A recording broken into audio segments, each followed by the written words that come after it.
Sige na. Sige, sige. Ang ano ko, para lalagyan ko ng konti. Kahit madata. Sisira ko yung plano namin. Bukas pa kasi ay. Marami yan. Para kayong mga sardinas yan dyan. Sige. Pagkapatong tayong dalawa dyan. Tita! Mapunta pa lang. Yan. Marong nga.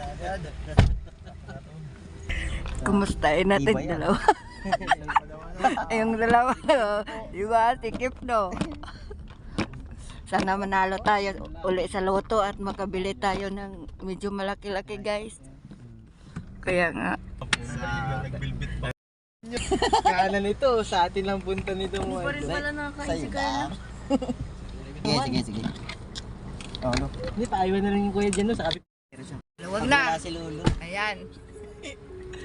Ayan na, guys. Vlog tayo konti. Norman yan. Parang gabi dito sa amin. Hindi na din nakabiyahe. Next flight sila. Pwede ba yan? Pwede yun ba? Hindi naman makakansil basta siyempre. Yung mga times talaga na naiiwan nila doon. Tagal. Snack pa sila, guys. Isang oras kalahati nakatayo. Ayan, ano kayo nahulog. Kasabay Lulu pa. pa lang inantay na. Bagal ng itong Lulu na to. Sige na. Sige. Ang ano ko, para lalagyan ko ng konti. Kahit madata. Ano yun? Surpresa. Ayun sila sa races. Ang surpresa mo dyan. Hello? Hindi mo lang ako eh. Break time mo na. Eh, Sorry. Sorry, Pao.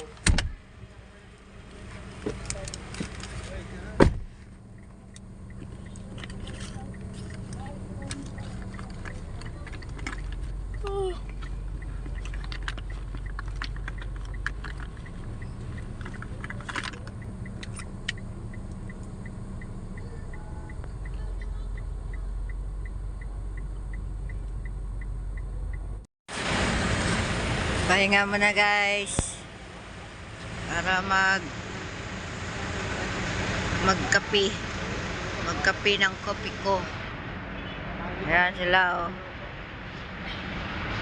Guys, kakain kami pananghalian na sa uri, panghapunan, guys. Ayan.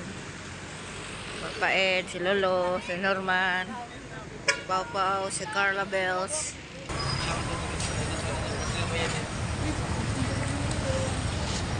Guys, mag-inasal dapat kami, guys. Bukas pa pala ang open. Bumalik kami para sa Jollibee.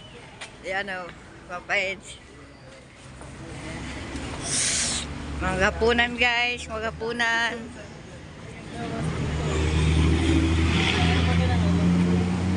Papa natin, oh. Pugi ng papa natin, guys.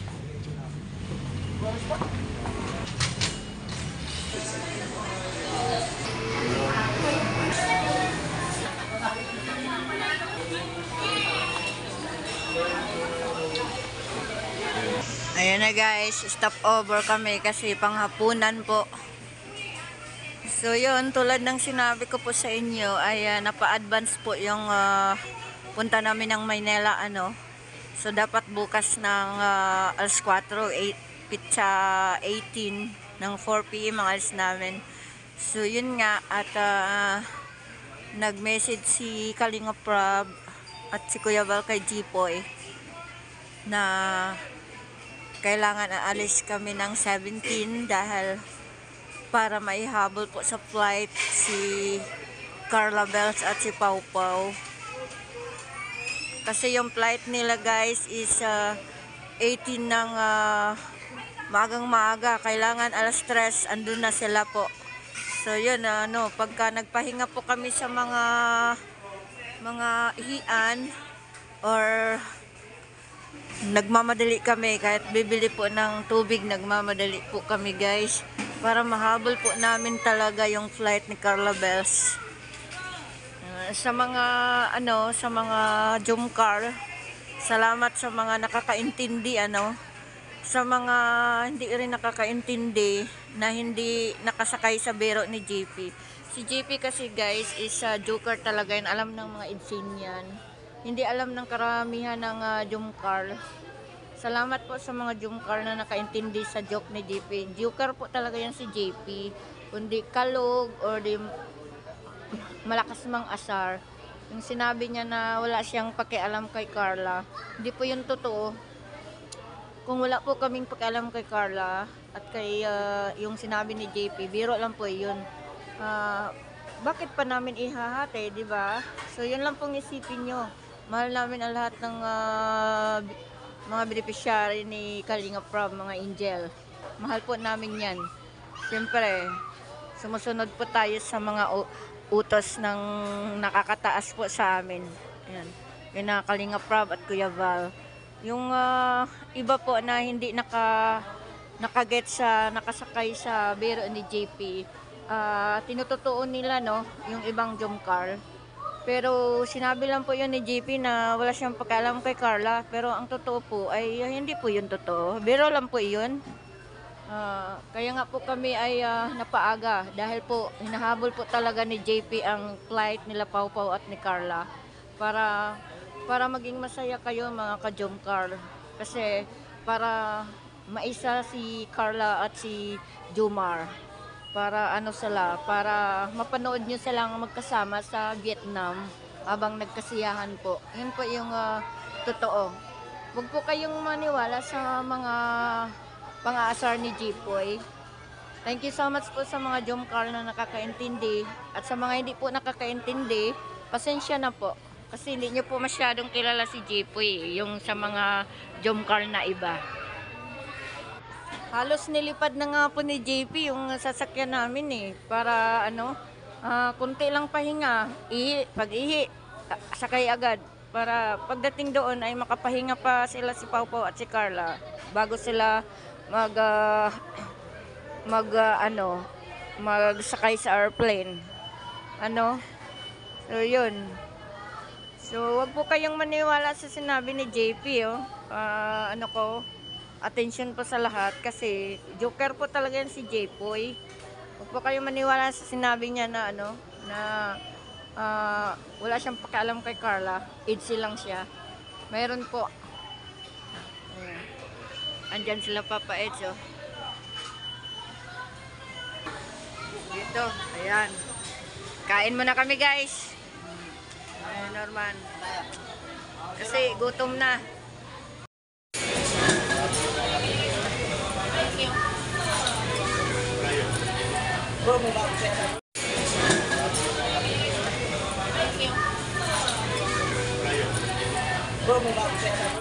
Good morning guys. So andito na naman kami, stopover. So ang oras ngayon is 12:15 AM. So kailangan alas 3 ng madaling araw andun na sila Carla Bells at Pau Pau. Pero mga alauna or alas 2 andun na kami guys sa airport. Kaya nagpahinga-pahinga kami konti dito. Kasi medyo maaga pa. Ayan yung nakaping si Pau Pau. Yung naka-white, nakatalikod si Carla. At yung nakasombrero si Lolo. So, ayan, upo-upo guys. Antay sa oras.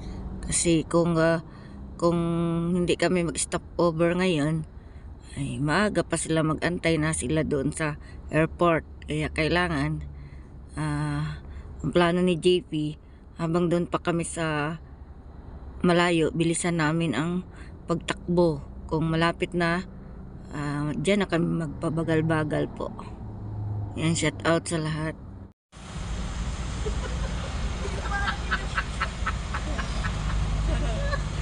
Sabi ka na tatawa ay. Nabira. Yung guys, sinandalang kasi namin.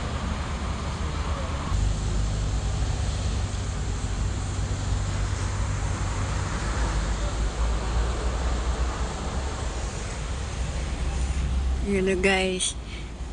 Nilabas na nila mamalita nila at diretso na baga sila sa airport. Kaya ang gagawin nila, magpunas lang sila sa CR kasi gusto nilang maligo. So, hindi naman sila pwedeng maligo sa mga CR. Kaya punas lang sila ng wet tissue.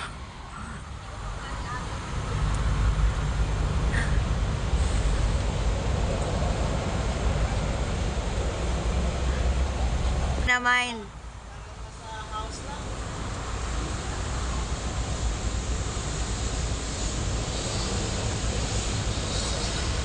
Arte-arte guys, si Papo at saka si Carla. Kumuha sila ng damit at magpalit sila ng damit bago sasakay ng airplane. Para lang nag-ukay-ukay, para lang nasa bahay. Pero alam nyo ba, sa kalsada yan, o diba, walang kaarte-arte.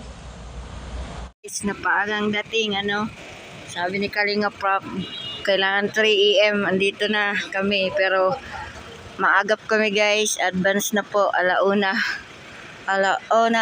pasado, dumating kami. So ayan, drop na natin sila Carla at si Pau Pau. Eds. Ingat Pau, ingat. Sulat kayo ha. Opo, susunod po kami. Sulat kayo. See you tomorrow.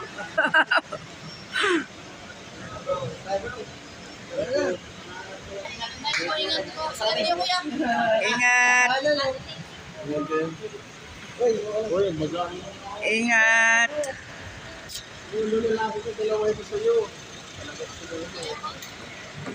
Ayun na sila guys. Ikaw maliligo araw-araw. Maaga po ang dating namin. Alauna pasado, So, ano pa naman? no? 122. Kaya alas 3 ang sabi ni Kalinga Prop, andito na, pero napaaga tayo. Nilipad na ni JP ang airport. Guys,